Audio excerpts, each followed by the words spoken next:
অনেক বড় সুখবর মেট্রো রেল চলাচলকারীদের জন্য। মিলবে কেনাকাটার সুযোগও।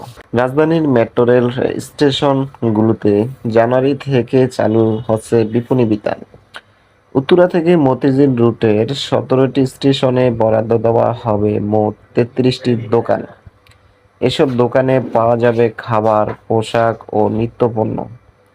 একই সঙ্গে ট্রেনের ভিতরে চালু হবে ডিজিটাল বিজ্ঞাপন সেবা।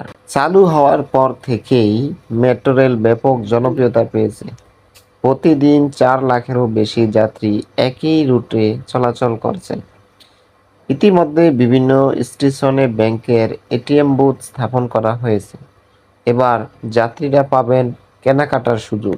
ঢাকা মেস ট্রানজিট কোম্পানি লিমিটেডের ডিএমটিসিএল ব্যবস্থাপনা পরিচালক ফারুদ আহমেদ বলেন, আমরা চাই দোকান বরাদ্দপ্রাপ্তরা ২ থেকে ৩ মাসের মধ্যে প্রস্তুতি নিয়ে যাত্রী সেবা শুরু করুক। ইতিমধ্যে স্টেশনগুলোতে ফুড ব্রেডিং মেশিন স্থাপন করা হয়েছে। তবে কর্তৃপক্ষ জানিয়েছে, কোনো দোকানে গ্যাস সিলিন্ডার বা আগুন ব্যবহার করা যাবে না। এই সিদ্ধান্তে খুশি যাত্রীরা। তাদের মতে এতে সময় বাঁচবে এবং যাতায়াতের পাশাপাশি প্রয়োজনীয় কেনাকাটাও করা যাবে।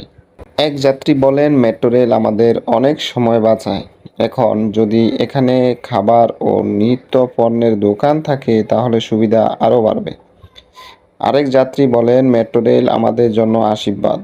সরকার যদি এটিকে আরও আধুনিক পরিচালনা করে তাহলে যাত্রীদের সেবার মান আরও উন্নত হবে।